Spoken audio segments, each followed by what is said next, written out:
Good product looks like this.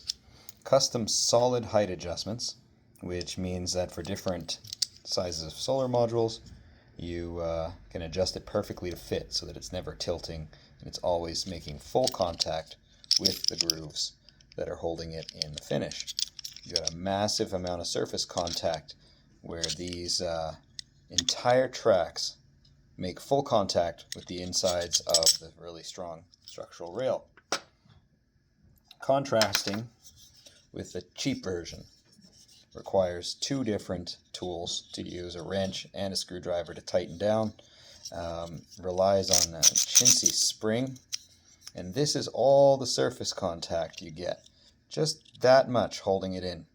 That's all you get for structural support, which is also rotatable and very frequently ends up being installed like this, just barely touching. This is the cheap junk. Cheap variant also like this. Again, try to make it convenient with a spring, but it's a little bit screwy. And this is all surface contact, wobbly. Clips for grounding. This does try to get a grip inside the rail a little bit better with some track, but boom boom, there's your weak spot right in here. 1.5 millimeters of aluminum inside. Nice that they hide it behind this flimsy clip. So that's all. So this bends in your hand.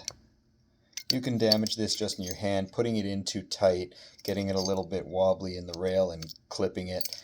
Can damage this so that it never holds properly again. And then, of course, they just leave it and move on.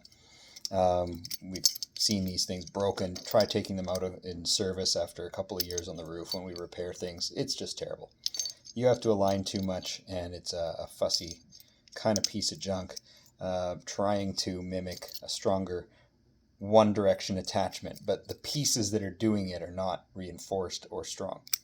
So you've got all the beef right in here with a heavy stainless bolt, single tool, a visual indicator of perfect torque that you can train to so that you know it's not too tight or too loose.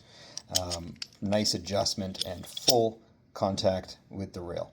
It does cost a couple of dollars more, but when this kind of thing is the alternative, this speed tool stuff that never installs right, we don't want to play with this kind of nonsense.